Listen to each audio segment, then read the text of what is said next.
ये प्रसंग रामायण में उस समय का है जब श्री राम जी माता सीता और भाई लक्ष्मण के साथ वनवास में गए हुए थे।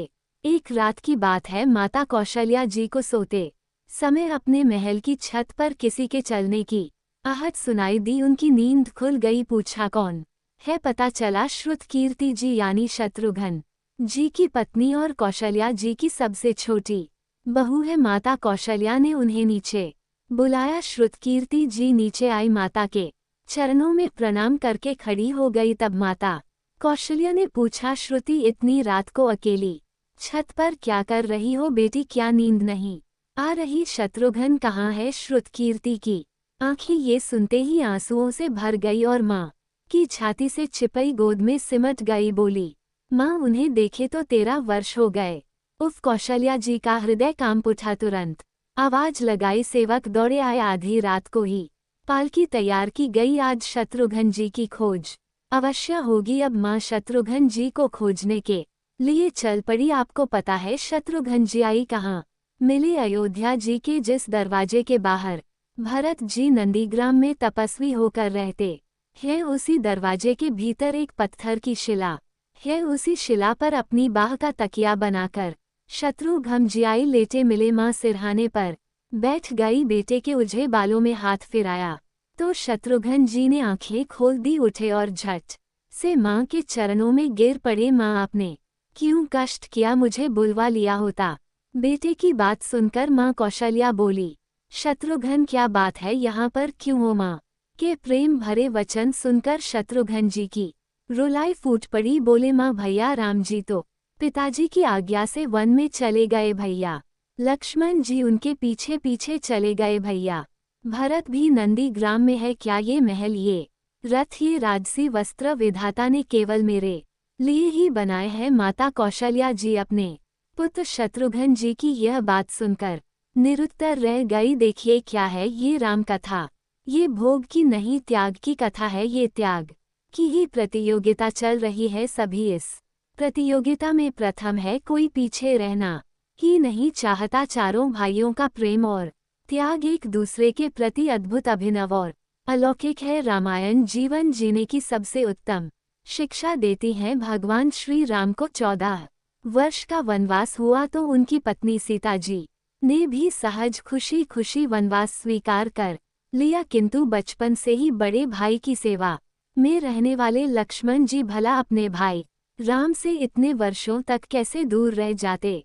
माता सुमित्रा से तो उन्होंने उसी क्षण आज्ञा ले ली थी बन जाने की, किंतु जब पत्नी उर्मिला के कक्ष की ओर वे बढ़ रहे थे तो सोच रहे थे कि माँ ने तो भाई के साथ वन में जाने की आज्ञा दे दी कि तू मैं उर्मिला को कैसे समझाऊं, क्या बोलूंगा उनसे?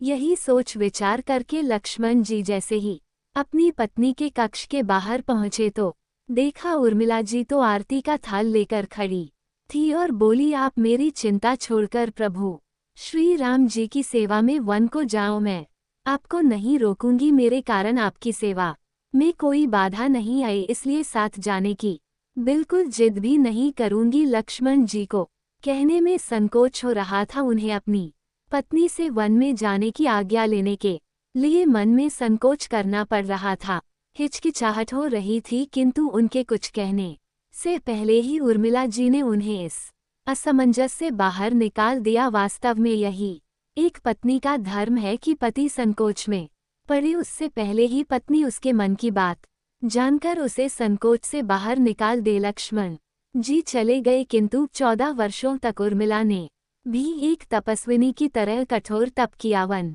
में प्रभु श्री राम माता सीता की सेवा में।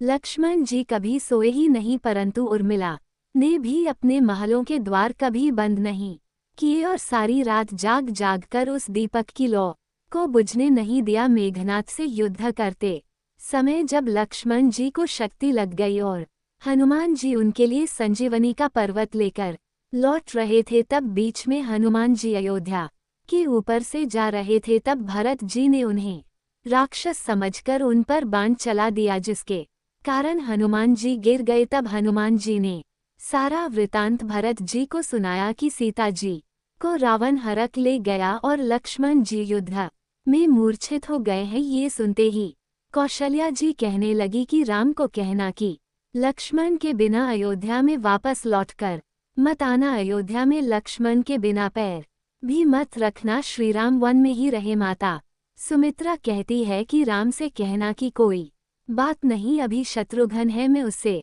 भेज दूंगी। मेरे दोनों पुत्र तो श्री राम की सेवा के लिए ही जन्म है। माताओं का प्रेम देखकर हनुमान जी की आंखों से आंसू की धारा बह रही थी, किंतु जब उन्होंने उर्मिला जी को देखा तो सोचने लगे कि यह क्यों एकदम शांत और प्रसन्न खड़ी हैं, क्या इन्हें अपने पति के प्राणों की कोई चिंता नहीं है?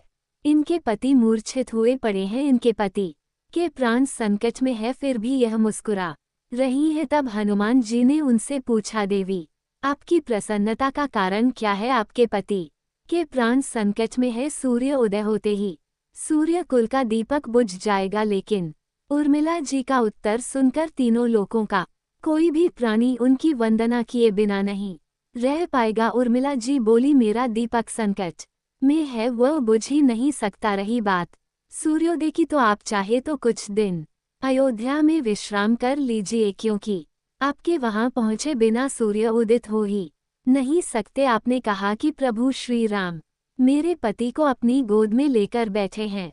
जो योगेश्वर प्रभु श्री राम की गोदी में लेटा हो, काल तो उसे छू भी नहीं सकता। ये तो वो दोनों ही लीला कर रहे हैं। मेरे पति जब से बन गए हैं तब से सोए नहीं है, उन्होंने ना सोने का प्रण लिया था, इसलिए वे तो बस थोड़ी देर के लिए विश्राम कर रहे हैं। और जब भगवान की गोद विश्राम के लिए मिल गई तो यह विश्राम थोड़ा ज्यादा हो गया, जल्दी ही वे उठ जाएंगे, चिंता मत करो। और शक्ति मेरे पति को लगी ही नहीं, शक्ति तो प्रभु श्री राम जी को लगी है। रे पति की तो हर श्वास में राम है, हर धड़कन में राम, उनके रोम रोम में राम है, उनके खून की बूंद बूंद में राम है। और जब उनके शरीर और आत्मा में सिर्फ राम बसे हैं तो शक्ति राम जी को ही लगी ना, दर्द राम जी को ही तो हो रहा है ना। इसलिए हनुमान जी आप चिंता मत कीजिए, निश्चिंत होकर जाए, सूर्य उदित नहीं होंगे। राम राज्य की नींव जनक जी की बेटियां थी कभी,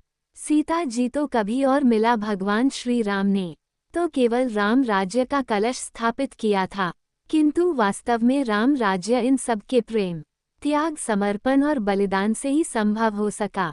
जिस मनुष्य में प्रेम, त्याग, समर्पण की भावना हो, उस मनुष्य में तो श्री राम ही बसते हैं ना। अगर इस भागम भाग भरी जिंदगी में, इस व्यवस्थित भरी जिंदगी में कभी थोड़ा सा भी समय मिले ना, तो अपने वेद पुराण, गीता, रामायण को पढ़ने और समझने का प्रयास अवश्य कीजिएगा। आपको जीवन को एक अलग नजरिए से देखने का और जीवन को एक अलग तरीके से जीने का एक हौसला जरूर मिल जाएगा। लक्ष्मण सभाई हो, कौशल्या माई हो, स्वामी तुम जैसा मेरा रघुराय हो, नगरी हो अयोध्या सी, रघुकुल सा घराना हो, चरण हो राघव के जहाँ मेरा ठिकाना हो त्याग भरत जैसा सीता सी नारी हो, लवकुश के जैसी संतान हमारी हो, श्रद्धा हो श्रवण जैसी सबरी सी भक्ति हो, हनुमत के जैसी निष्ठा और शक्ति हो। ये रामायण है, पुण्य कथा श्री राम की, प्रेम से बोलिए जय श्री राम। अब सुनिए आषाढ़ मास महात्म की आज की कथा। देवर्ष नारद से श्री ब्रह्मा जी इस प्रकार कहते हैं कि हे नारद, गौतमी तट पर जो विख्यात पुत्र तीर्थ है वह पुण्य तीर्थ कहलाता। उसकी महिमा के श्रवण मात्र से मनुष्य संपूर्ण अभिलक्ष वस्तुओं को प्राप्त कर लेता है। नारद, मैं उसके स्वरूप का वर्णन करता हूँ, सावधान होकर सुनो। जब दति और नू के पुत्र दैत्य और दानवों का देवताओं द्वारा क्षय होने लगा, तब दति पुत्र वियोग के दुख से मन में स्पर्धा लेकर अपनी बहन दन के पास आए और इस प्रकार कहने लगी, भद्रे, हम दोनों के ही पुत्र क्षीण होते जा रहे हैं। हम संसार में कौन सा ऐसा गुरुतर कार्य करें जिससे हमारा ये संकट दूर हो। देखो अदिति का वंश कितना संगठित और उत्तम है, उसका कभी क्षय नहीं होता, वह उत्तम राज्य, सुयश और विजय लक्ष्मी से सुशोभित है।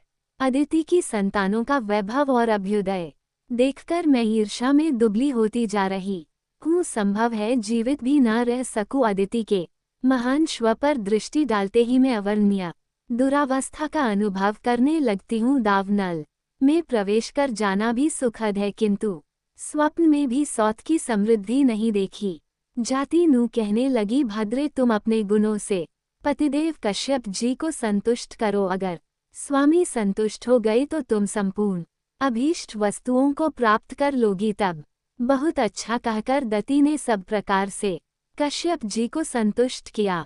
तब प्रजापति भगवान कश्यप ने दिति से कहा, सुव्रत तुम्हें क्या दूं, तुम कोई अभीष्ट वर मांगो। ये सुनकर दिति ने अपने स्वामी से कहा कि नाथ मुझे ऐसा पुत्र दीजिए जो अनेक गुणों से संपन्न हो, विश्व विजय और जग ध्वंद हो, तथा जिसके जन्म लेने से मैं संसार में वीर जननी कहला सकूं। तब कश्यप जी ने कहा, देवी मैं तुम्हें एक श्रेष्ठ व्रत का उपदेश देता हूँ जो 12 वर्षों तक पालन करने के बाद फल देता है। उसके बाद आकर तुम्हारे मन के अनुकूल गर्भ का आधान करूँगा, क्योंकि व्रत आदि के द्वारा निष्पाप हो जाने पर ही संपूर्ण मनोसित होते हैं। पति के यह वचन सुनकर दति को बड़ी प्रसन्नता हुई। उसने कश्यप जी को नमस्कार करके उनके बताए हुए व्रत का विधिपूर्वक पालन किया। जो लोग तीर्थों की सेवा, सुपात्र को दान तथा व्रत आदि का पालन नहीं करते, वे अपनी अभीष्ट वस्तु को कैसे प्राप्त कर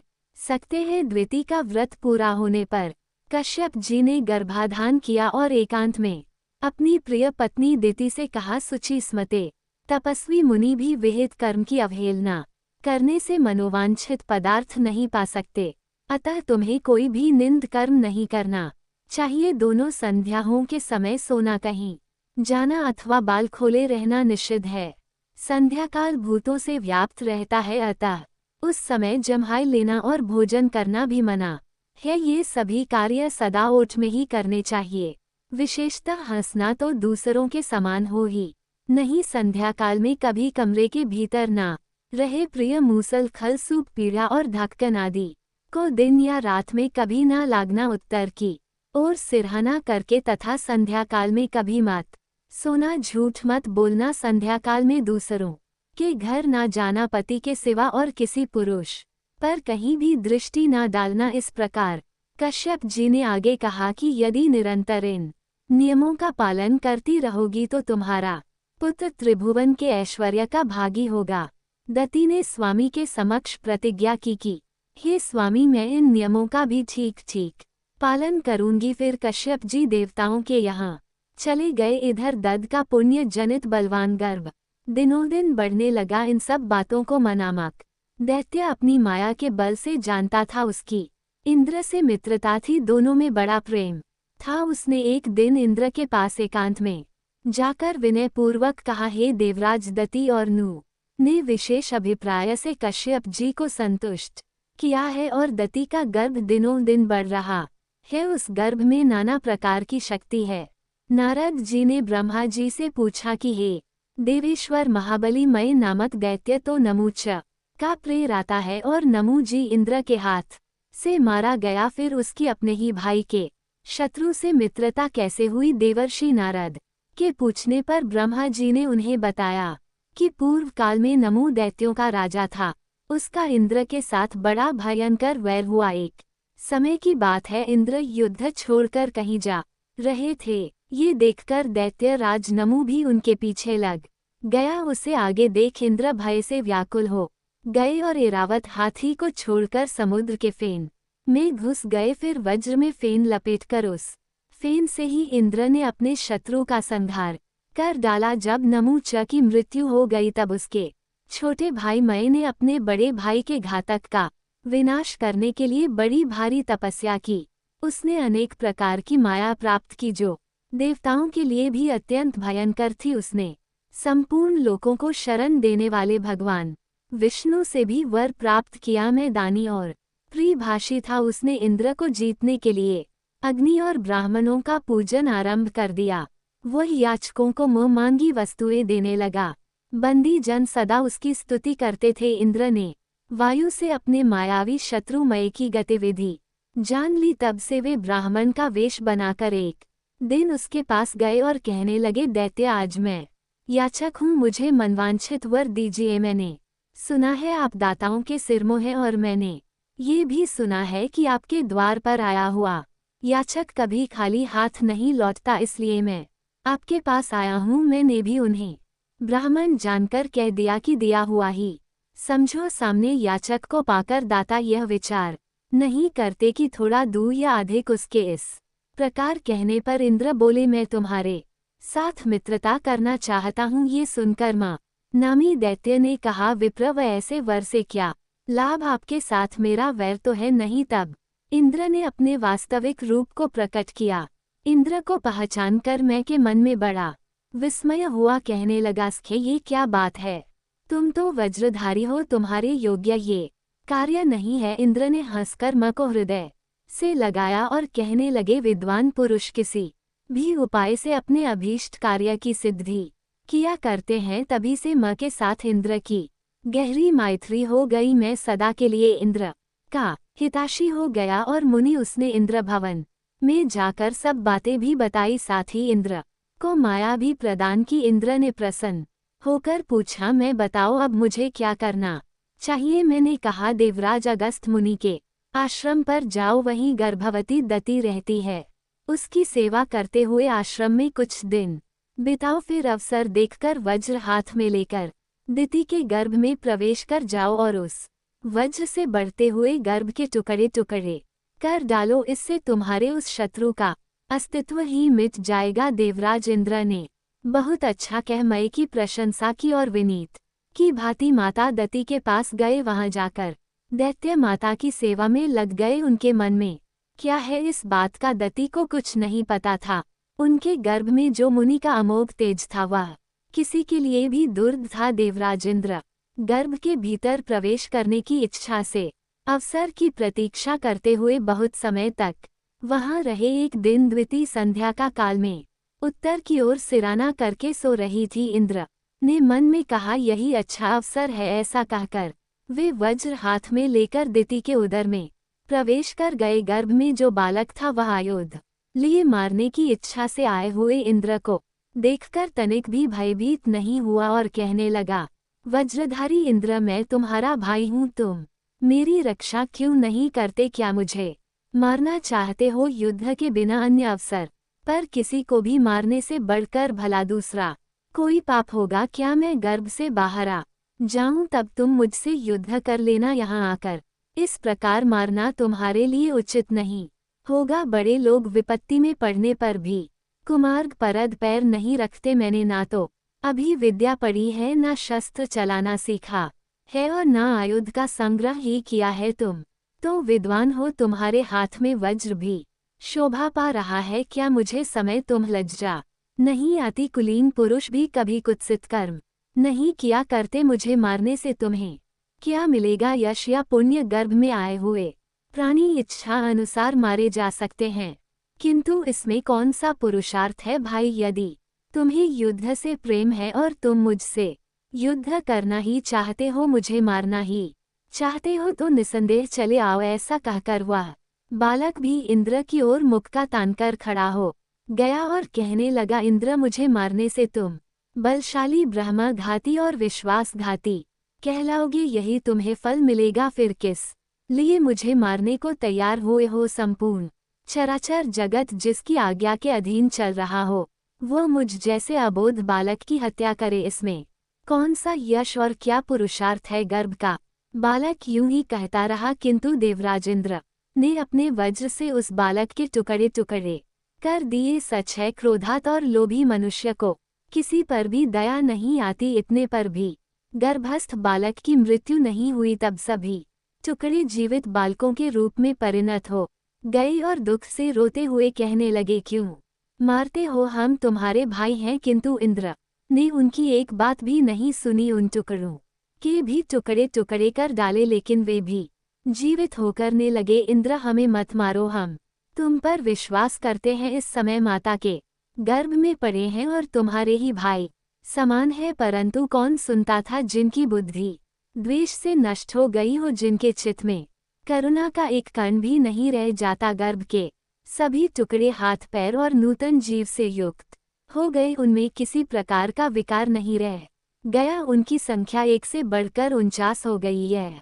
देख इंद्र को बड़ा विस्मय हुआ और वे टुकड़े सब के सब रो रहे थे। तब इंद्र ने उन्हें सांत्वना देते हुए कहा, मारुत अर्थात मत रो। उनके ऐसा कहने से ही उनका नाम मरुत हो गया। वे गर्भ में ही अत्यंत बलवान और महापराक्रमी हो गए। उन्होंने गर्भ के भीतर से ही मुनिवर अगस्त को, जिनके आश्रम में माता टिकी हुई थी, पुकारकर कहा, मुने, हमारे पिता आपके भाई हैं, वे आपकी मैत्री का बहुत आदर करते हैं और हम ये भी जानते हैं कि आपके मन में हम लोगों के प्रति बड़ा स्नेह है। तथापि आपके रहते हुए यह वज्रधारी इंद्र ऐसे कार्यों में प्रवृत्त हुआ है जिसे कोई चांडाल भी नहीं करता। गर्भ के बालकों की वह करुण पुकार सुनकर अगस्त मुनि दौड़े चले आए। उन्होंने दति को जगाया। वे गर्भ की वेदना से पीड़ित हो रही थी। उस समय अगस्त ने अत्यंत कुपित होकर सचिव इंद्र को श्राप दे डाला, हे इंद्र, संग्राम में शत्रु तुम्हारी पीठ देखेंगे। दति ने भी गर्भ में समाये इंद्र को क्रोधित होकर श्राप दे डाला, हे इंद्र, तूने मेरे बच्चों को मारकर कोई पुरुषार्थ नहीं किया है। जा, मैं तुझे श्राप देती हूँ कि तू राज्य से भ्रष्ट हो जाएगा।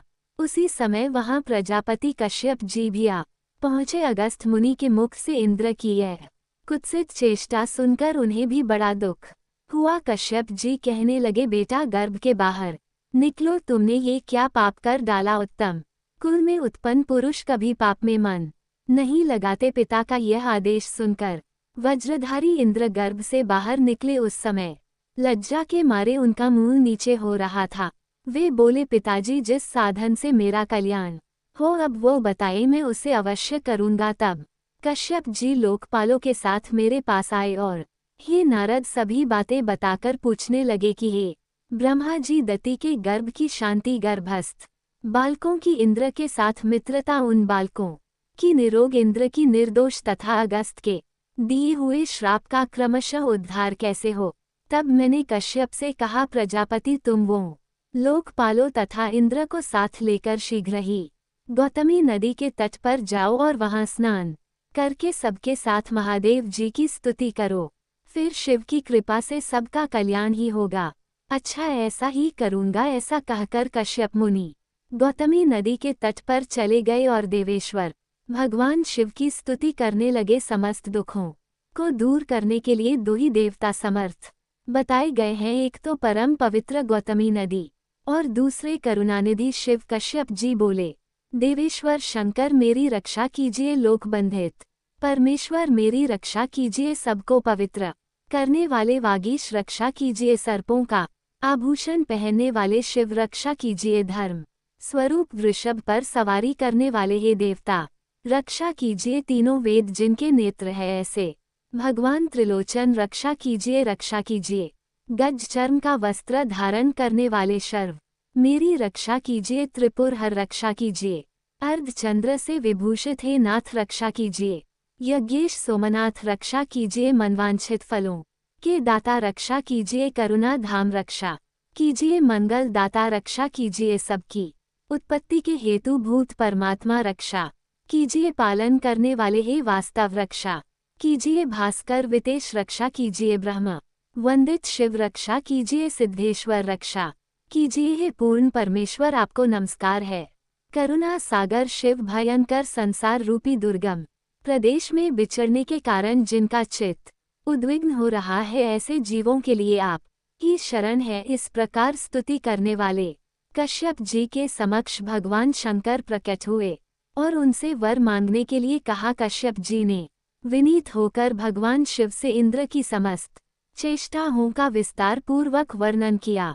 साथ यह भी बताया कि मेरे पुत्रों का जो नाश हो रहा है, उनमें परस्पर शत्रुता बढ़ रही है। इंद्र को पाप और शाप की प्राप्ति हुई है, वह सब शांत हो जाए। ये सुनकर भगवान शंकर ने कहा, आपके जो 49 पुत्र मरुदगण हैं, वे सब सौभाग्यशाली और इंद्र के साथ सदा यज्ञ के भागी होंगे। जिस जिस यज्ञ में इंद्र का भाग होगा, उसमें उनसे भी पहले मरुत का भाग होगा। इसमें तनिक भी संदेह नहीं। मरुत गणों के साथ रहने पर कभी कोई इंद्र को जीत नहीं सकता, फिर तो वे ही सदा विजय रहेंगे। इतना कहकर शंकर जी ने मुनि श्रेष्ठ अगस्त से कहा, मुनि, तुम सचीपति इंद्र पर क्रोध मत करो। हे महामते, शांत हो जाओ। मरुदगण अमर हो गए। फिर दति से भी शिवजी ने कहा, देवी, मेरे एक ऐसा पुत्र हो जो तीनों लोगों के ऐश्वर्य से सुशोभित रहे। इस बात का चिंतन करती हुई तुम तपस्या में प्रवत हुई थी तुम्हारा वह मनोरथ अब सफल हो गया तुम्हारे ये पुत्र अधिक गुणशाली बलवान और शूरवीर है, अतः अब तुम अपनी मानसिक चिंता छोड़ दो सुंदरी, अब तुम संचय रहित होकर अन्य वर भी मांगो भगवान शंकर के कहने पर द्विती बोली भगवान लोक में यही बड़ी बात समझी जाती है कि माता पिता को पुत्र का दर्शन हो, विशेषतः माता के लिए भी यह बहुत बतप्रिय बात है। इसमें भी रूप संपत्ति शौर्य और पराक्रम से संपन्न एक भी पुत्र हो तो बड़े भाग्य की बात है, फिर यदि बहुत से उत्तम और गुणवान पुत्र प्राप्त हो तो क्या कहना, मेरे पुत्र आपके प्रभाव से विजय और बली हुए हैं, वे वास्तव में इंद्र के भाई और प्रजापति के पुत्र हैं। हे देव, जहाँ अगस्त और गौतमी गंगा के प्रसाद के साथ साथ आपका भी प्रसाद प्राप्त हो वहाँ शुभ होने में क्या संदेह है। यद्यपि मैं कथा हो गई फिर भी भक्ति पूर्वक आपसे कुछ निवेदन करती हूँ। देव मेरी बात सुनिए और संसार का कल्याण कीजिए। संतान की प्राप्ति संसार में दुर्लभ है, विशेषतः माता के लिए पुत्र का होना और भी प्रिय है। पुत्र भी यदि गुणवान धनवान और आयुष्मान हुआ तब तो भला कहना ही क्या, इस लोक और परलोक में उत्तम फल की इच्छा रखने वाले सभी प्राणियों को गुणवान पुत्र की प्राप्ति सदा ही अभीष्ट है, अतः वह स्नान करने से इस दुर्लभ फल की प्राप्ति हो सके ऐसी कृपा कीजिए प्रभु। भगवान शंकर बोले निसंतान होना बहुत बड़े पाप का फल है। स्त्री या पुरुष कोई भी यदि निसंतान हो तो वहाँ स्नान करने मात्र से उसके इस दोष का नाश हो जाता है और जो इस स्तोत्र का पाठ करेगा उसे यहाँ स्नान करने का फल भी प्राप्त होगा। जो 3 मास तक यह स्नान और दान करता है उसे पुत्र की प्राप्ति होती है। पुत्रहीन